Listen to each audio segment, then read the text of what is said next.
Ruas TV, rutin walaupun sedikit. Bismillah, alhamdulillah, salatu wassalamu ala rasulillah wa ala alihi wa sahbihi wa man tabi'ahum bi ihsanin ila yaumiddin, amma ba'd. Pemirsa Ruas TV yang semoga dirahmati oleh Allah Subhanahu wa taala. Assalamualaikum warahmatullahi wabarakatuh. Waalaikumsalam warahmatullahi wabarakatuh. Alhamdulillah, senang rasanya saya Sulham Karim bisa menyapa pemirsa di channel kita ini, Ruas TV, salah satu channel dakwah yang menayangkan konten-konten seputar keislaman dan tentunya akan bermanfaat bagi kita di dunia ini, terlebih lagi di akhirat kelak. Pemirsa Ruas TV yang semoga dimuliakan oleh Allah Subhanahu wa taala, di waktu yang berbahagia ini kita akan kembali mengikuti kajian rutin kita dengan narasumber kita, yaitu Ustadz Muhammad Ikhwan Jalil SI MHI MPD, dengan judul materi yang akan beliau sampaikan yaitu Panji-Panji Tauhid dalam kisah Nabi Ibrahim alaihissalam. Dan alhamdulillah di waktu yang berbahagia ini Ustadz kita sudah membersamai kita di studio kita ini. Namun terlebih dahulu kita sapa beliau. Assalamualaikum Ustadz. Waalaikumsalam warahmatullahi wabarakatuh. Gimana kabarnya Ustadz? Alhamdulillah, bikhair. Alhamdulillah. Baik. Gimana antum Ustadz? Alhamdulillah, bikhair Ustadz. Alhamdulillah. Masyaallah. Ya. Jadi kesempatan hari ini, waktu yang berbahagia ini kita akan membahas tentang kisah Nabi Ibrahim Ustadz. Panji-panji Tauhid. Ya. Baik, untuk pemirsa Ruas TV yang berbahagia, kita akan langsung mendengarkan kajian atau kisah dari kisah Nabi Ibrahim ini, dan mungkin langsung saja kita persilakan kepada Ustadz kita, karena untuk mengefisienkan waktu kita persilakan falyatafadhal masykuran wa ajran. Silakan Ustadz. Baik. Bismillahirrahmanirrahim. Assalamualaikum warahmatullahi wabarakatuh. Waalaikumsalam. Alhamdulillah. Alhamdulillahi rabbil alamin. Wabihi nasta'inu ala umurid dunya waddin. Wassalatu wassalamu ala ashrafil mursalin. Nabiyina wa habibina wa qudwatina Muhammadin wa ala alihi wa ashabihi ajma'in, amma ba'd. Mirsa sekalian yang dimuliakan oleh Allah Subhanahu wa taala, nama Ibrahim ini sangat lekat selalu dalam benak kita. Kita ya paling tidak menyebutkan nama Ibrahim ini ya dalam solat-solat kita, yaitu ketika kita bersolawat kepada Rasulullah Sallallahu Alaihi Wasallam. Kalau dihitung-hitung, ya paling tidak setiap harinya itu kita bersolawat, salat subuh 1 kali, salat duhur 2 kali, ya seterusnya, berarti ya ada 9 kali ya 9 kali kita menyebut Nabi Ibrahim. Ya, kalau di salat subuh 1 rakaat terakhir, salat duhur ada tahiyat awal, tahiyat akhir, ya. Nah, yang jelas sangat erat dan lekat dalam benak kita. Ketika kita bersolawat, bahkan solawatnya solawat yang paling afdal yang diajarkan oleh Rasulullah Sallallahu Alaihi Wasallam itu disebut sebagai salawat al-Ibrahimiyah, ya. Allahumma salli ala Muhammad wa ala ali Muhammad kama sallaita ala Ibrahim wa ala ali Ibrahim wa barik ala Muhammad wa ala ali Muhammad kama barakta ala Ibrahim wa ala ali Ibrahim. Ya. Jadi beliau ini nama yang tidak asing bagi kita dan selalu melekat dalam benak kita. Dan ternyata Allah Subhanahu wa taala telah menakdirkan Nabi Ibrahim alaihissalam ini sebagai tokoh sentral dalam perjuangan menegakkan tauhid. Betapa tidak, beliau adalah ayah daripada 2 orang nabi yang darinya nanti turun nabi-nabi selanjutnya. Yang pertama adalah Nabi Ismail. Nabi Ismail dari ibundanya Hajar alaihissalam. Inilah yang kemudian nanti menurunkan keturunannya Nabi Muhammad sallallahu alaihi wasallam. Ya. Dari Nabi Ismail ini berkembang berpuak-puak lah istilahnya orang Arab, orang Quraisy. Sampai kemudian di akhir zaman diutuslah Nabi yang terakhir yang paling mulia, yaitu baginda Rasulullah sallallahu alaihi wasallam. Kemudian dari istri pertama tetapi anak kedua, ya, dari Nabi Ibrahim alaihissalam, lahirlah Nabi Ishaq, ya, Nabi Ishaq alaihissalam. Nabi Ishaq ini, ya, masya Allah, menurunkan Nabi Yakub. Nabi Yakub menurunkan Nabi Yusuf, dan kemudian dengan anak-anaknya yang lain, ya, berpuak-puaklah sampai disebut sebagai Bani Israel. Sampai dari keturunannya itu lahir Nabi Musa alaihissalam, kemudian Nabi Harun saudaranya, dan kemudian Nabi Isa yang datang mendahului Nabi Muhammad sallallahu alaihi wasallam. Jadi Nabi Ibrahim ini, ya, adalah Abul Anbiya, bapaknya para nabi, ya. Dan subhanallah, Allah Subhanahu wa taala katakan tentang beliau, "Maka Ibrahimu Yahudiyan wala Nasraniyan, walakin kana hanifan muslima wa ma kana minal musyrikin." Bukanlah Ibrahim itu seorang Yahudi atau seorang Nasrani, akan tapi dia adalah seorang muslim yang lurus, dan dia sekali-kali bukan termasuk orang yang musyrik. Nah, orang Yahudi menganggap itu juga bapak kami, ya. Orang Nasrani juga, iya, itu keturunan nenek moyangnya Nabi Isa juga, ya. Tapi, ya, yang menyatukan manusia sesungguhnya bukanlah sekedar nasab keturunan, tetapi yang menyatukan adalah nasab keimanan, ya. Dan nasab keimanan itulah yang disebut dengan tauhid. Tauhid inilah yang menjadi inti ajaran daripada semua nabi, semua rasul, ya. Termasuk tentunya dan paling utama adalah Nabi Ibrahim alaihissalam. Dan kita banyak belajar dari beliau bagaimana beliau memperjuangkan yang namanya tauhid ini. Karena beliau menghadapi fakta yang tidak terlalu menyenangkan, bahwa beliau lahir ini di negeri Babylon. Bapaknya ini adalah pembuat patung. Pembuat patung, saudara.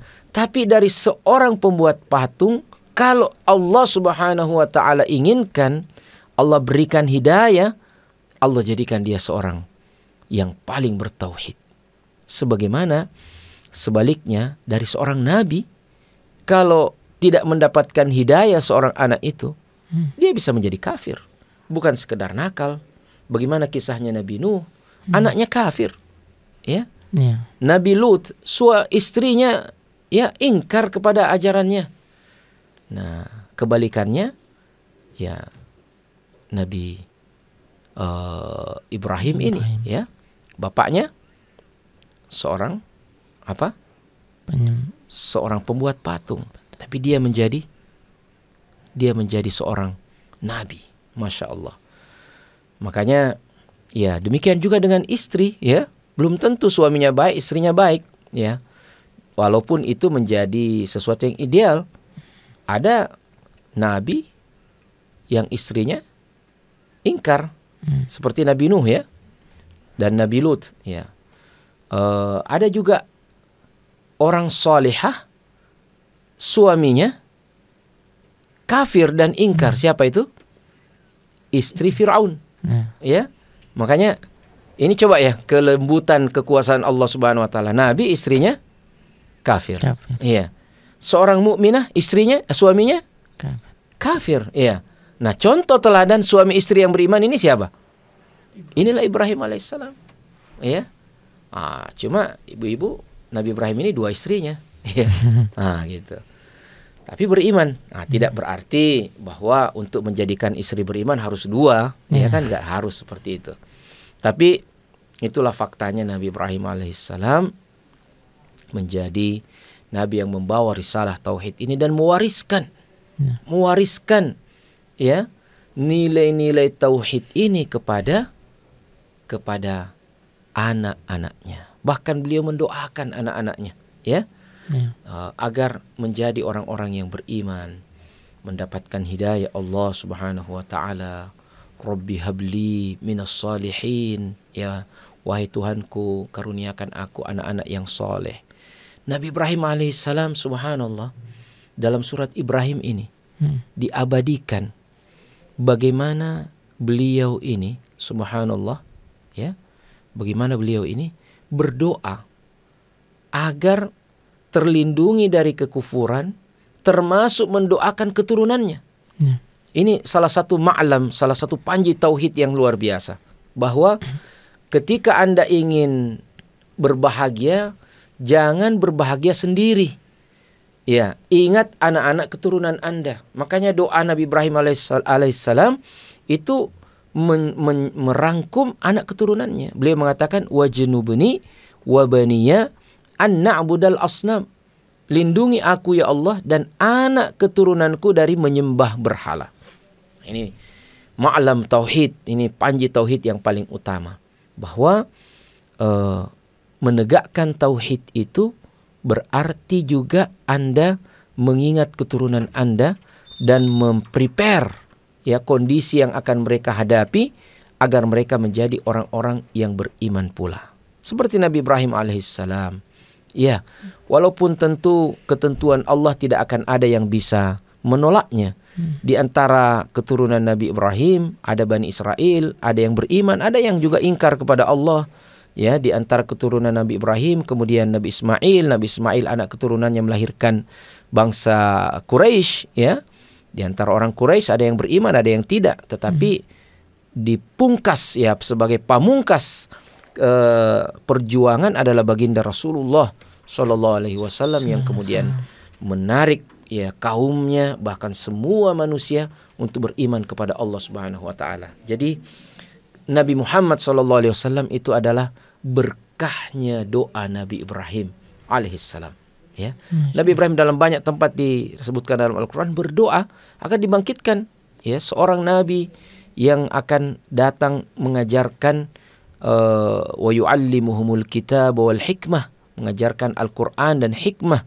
Maka Allah Subhanahu wa taala bangkitkan Nabi Muhammad sallallahu alaihi wasallam. Olehnya itu ya pelajaran yang sangat penting dari sisi kependidikan atau parenting juga adalah bahwa jangan pernah melupakan doa untuk anak keturunan kita. Ya. Ketika melihat mereka langsung doakan, Rabbi habli minas salihin. Ketika kita tidak bersama dengannya, doakan walaupun kita tidak melihat mereka. Rabbana hablana min azwajina wa dhurriyyatina qurrata a'yunin waj'alna lil muttaqina imama. Dan Allah Subhanahu wa taala ajarkan doa Nabi Ibrahim ini, wajnubni wa baniya an na'budal asnam. Mungkin akan bertanya sebagian orang, kok ini Nabi Ibrahim dikatakan bapak tauhid tapi masih khawatir dengan kesyirikan pada dirinya, ya?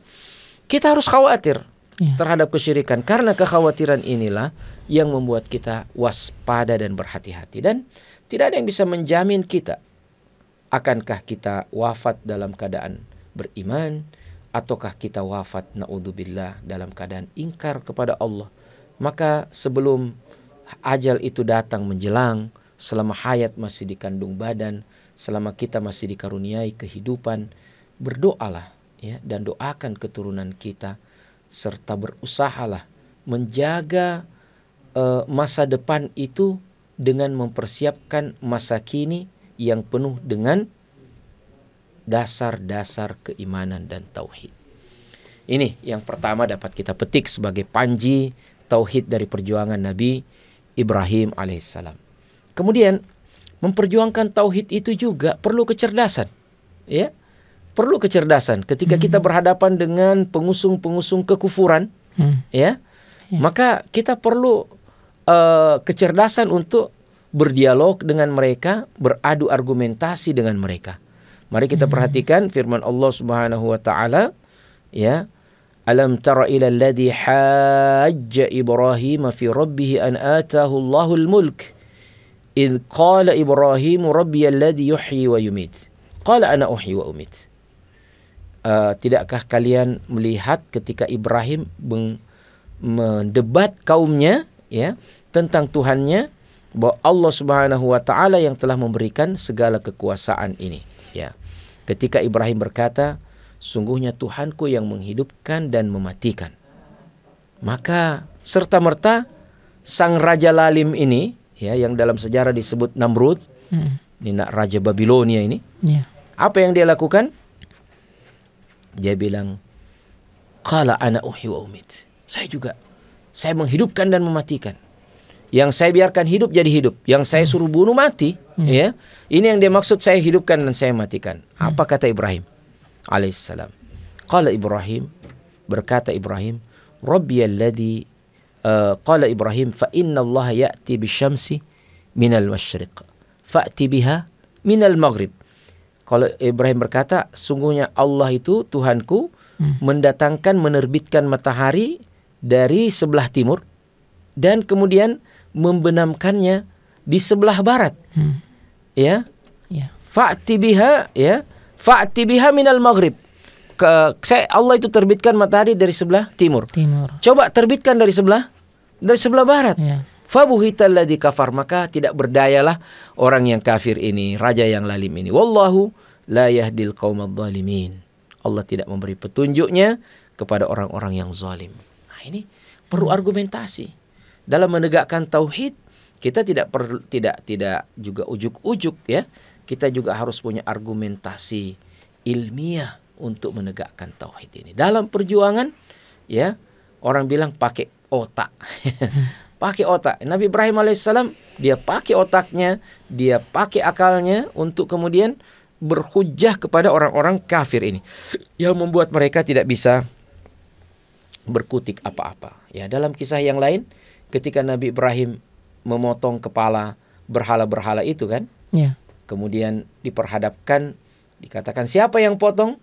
Dia bilang ini kabiruhum ya, berhala yang besar. Digantungkan di situ kapaknya. Maka orang-orang itu mengatakan, mana bisa ya, kok bisa dia, kok kamu sembah kalau dia nggak bisa apa-apa, ya kan?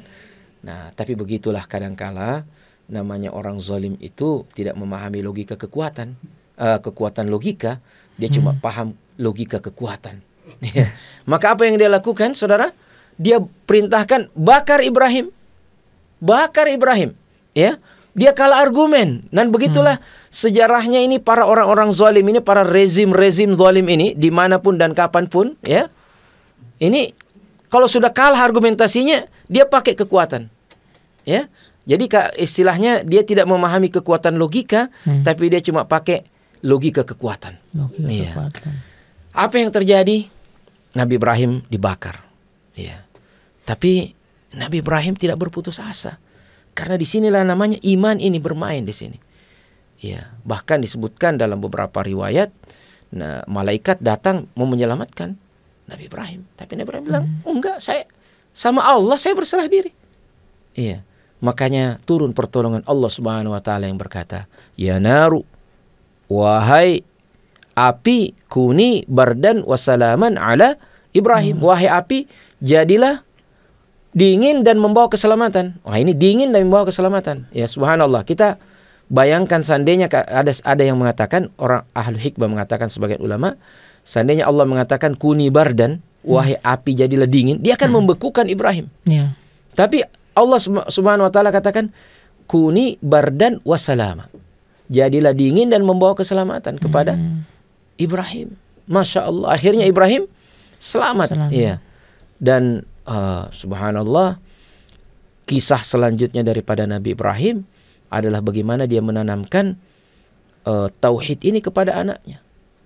Kita baca dalam Al-Quran bagaimana Ismail ketika setelah tumbuh besar, falamma balaga ma'ahu sa'i, ketika Ismail itu sudah mulai ya seperti tumbuh ya, menjadi pemuda tanggung gitu.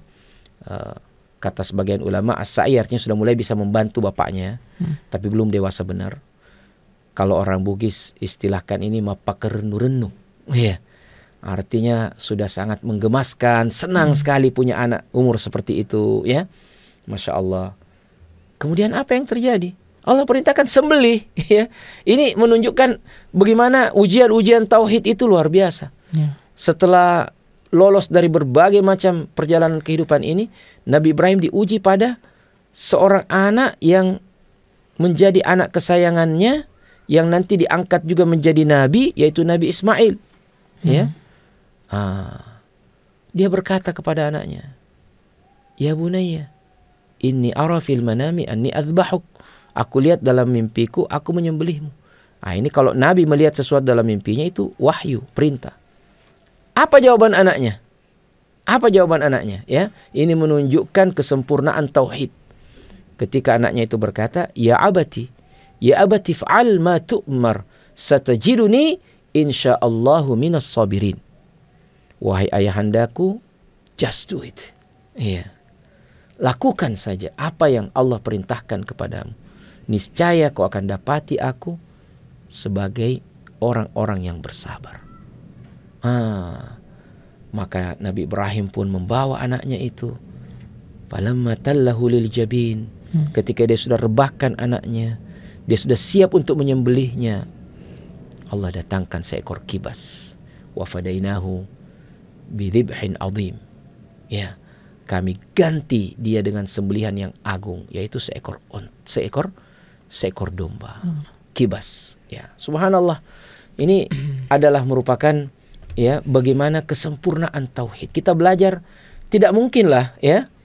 Tidak mungkinlah seorang ayah yang tega menyembelih anaknya, kan? Yeah. Tidak, di mana kira pengorbanan yang lebih besar daripada itu? Dan bagaimana kesediaan seorang untuk disembelih. Ini puncak daripada tauhid. Kita tidak bisa bilang apa-apa lagi nih, ya.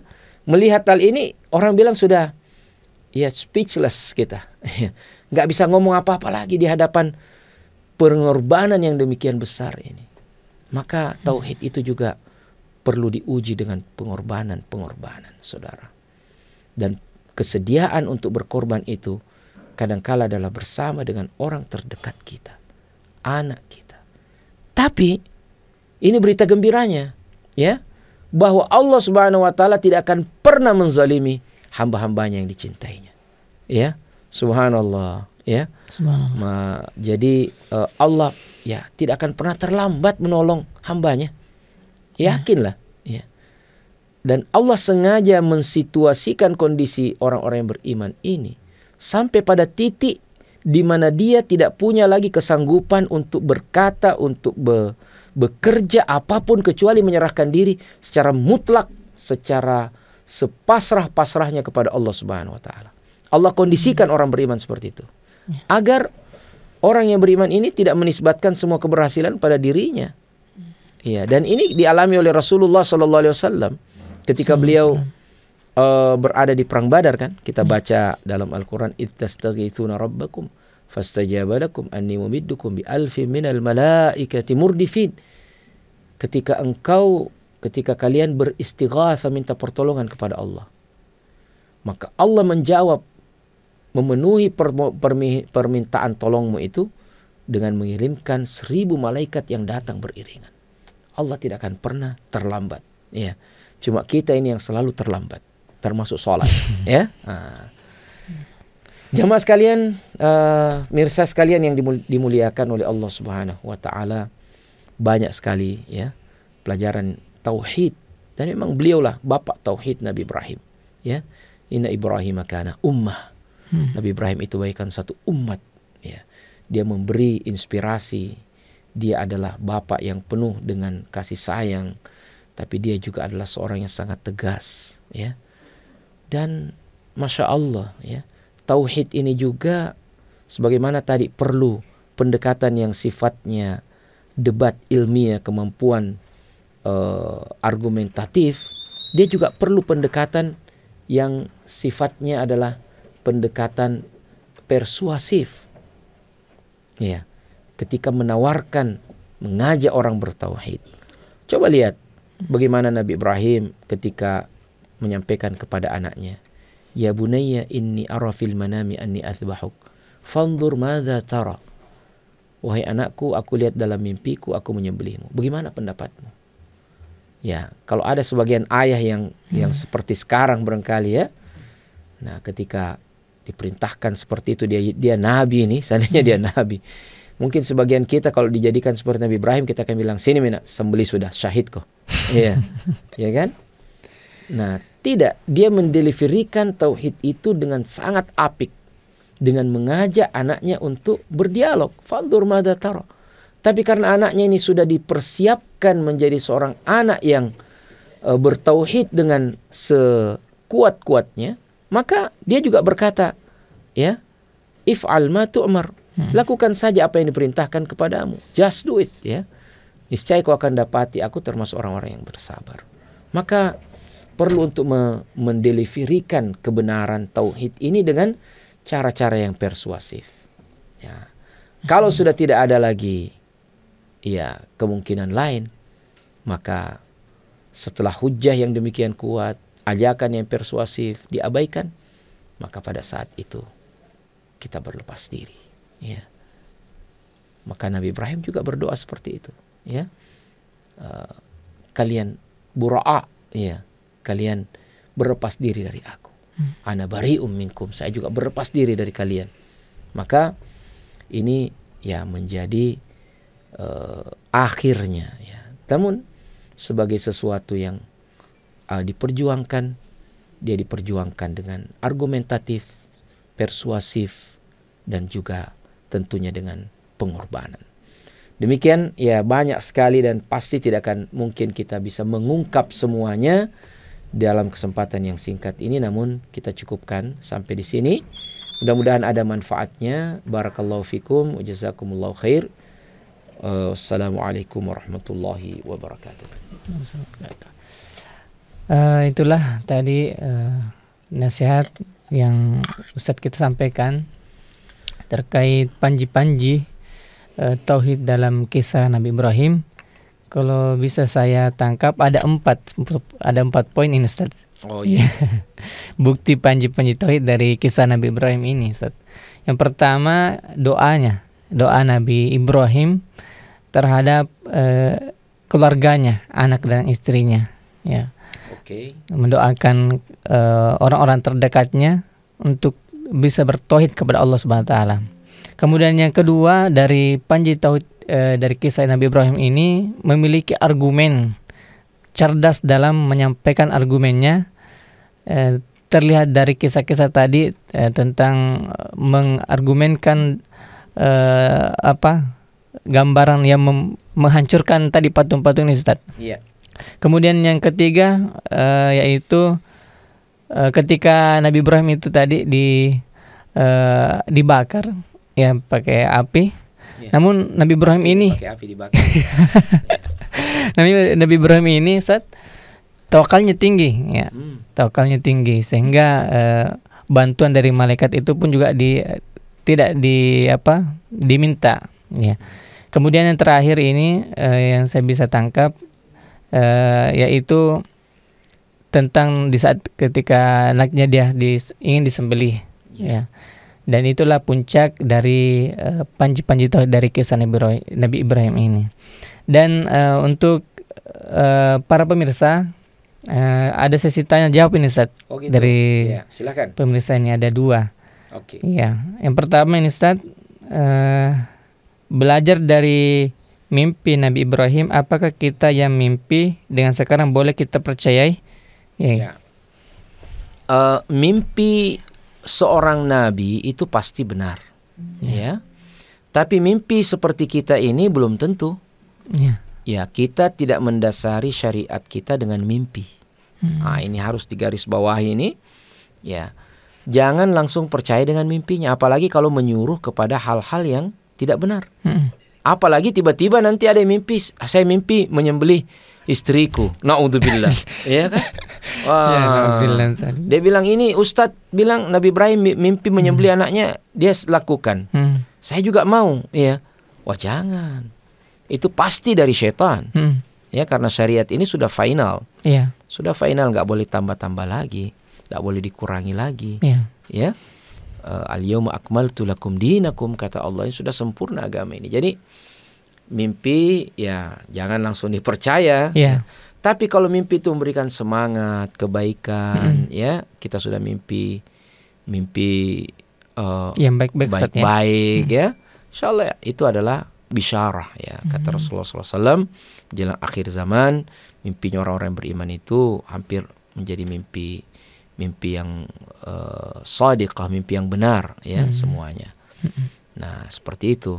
Insya Allah. Ya, jadi jangan percaya langsung. Kalau dia ada kebaikan, ya laksanakan. Mimpi kita ke Masjidil Haram, wah, insya Allah, mudah-mudahan mimpi naik haji, ya kan? Yeah. Nah, naik haji, masya Allah, berdoalah seperti itu, ya. Mimpi ya.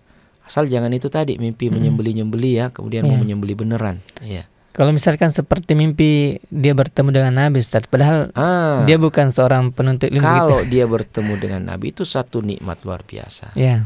Namun kita juga harus melihat apa yang disampaikan oleh Nabi atau apa isyaratnya pada saat itu. Kalau isyaratnya itu adalah kebaikan, insya Allah itu mimpi yang solihah. Ya, satu kesyukuran itu mimpi Nabi, bertemu Nabi Sallallahu Alaihi Wasallam. Kemudian kalau dia di situ Nabi memerintahkan atau mengisyaratkan untuk melakukan sesuatu yang bertentangan dengan syariat, maka pasti itu adalah dari setan. Ya Ustadz, bukankah tidak mungkin setan itu menyamar seperti Nabi? Ya. Mungkin dia tidak akan bisa menyamar seperti Nabi, tapi dia bisa menyamar dan membohongi Anda. Ya kan? Tiba-tiba dia datang dalam bentuk kribo, ya. Kemudian dia katakan saya adalah Muhammad. Makanya para ulama bilang belajarlah syama'il Muhammadiyah. Belajarlah bagaimana wujud fisik Nabi Sallallahu Alaihi Wasallam. Ketika dia datang dalam keadaan rambut pirang, ya, seperti gambar yang tersebar itu pada beberapa tempat, ya. Orang digambar-gambar, itulah Nabi. Ya, kita pasti bilang bukan begitu. Dalam hadis tidak seperti itu digambarkan Rasulullah. Ya, kita jelas, ya. Imajinasi boleh saja, tetapi sudah terarah dengan arahan atau keterangan dari hadis-hadis Nabi. Jadi begitu, Ustaz. Ya. Insyaallah. Mungkin terakhir ini, Ustaz. Ya. Ada yang bertanya, Afwan Ustaz, adakah doa atau bolehkah disebutkan doanya agar anak terlahir seperti kesolehan Nabi Ismail, begitu? Oh iya. Coba kita lihat di dalam Al-Quran pada surat Al-Furqan, kalau tidak salah ayat ke-70 atau 72, ya. Allah Subhanahu wa taala berfirman, "Walladzina yaquluna rabbana hab lana min azwajina wa dzurriyyatina qurrata a'yunin waj'alna lil muttaqina imama."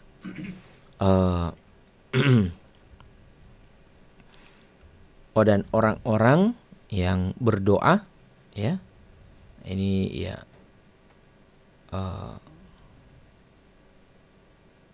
ayat 74, ya. Walladzina yaquluna rabbana hab lana min azwajina wa dzurriyyatina qurrata a'yunin waj'alna lil muttaqina imama.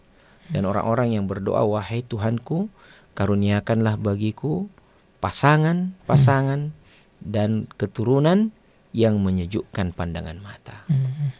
Jadi menunjukkan pandangan mata di sini kata ulama adalah kesolehan. Maka inilah yang banyak-banyak kita doakan anak kita, ya. Doakan agar Allah menjadikan dia qurrata a'yun, sebagai penyejuk pandangan mata kita, yaitu dengan ketauhidannya kepada Allah Subhanahu wa taala. Masya Allah. Begitu, Ustaz. Barakallahu fikum, Ustaz. Saya kira banyak doa-doa yang lain, namun ini yang dapat kita sampaikan saat ini. Masya Allah. Iya. Baik, mungkin itu, Ustaz.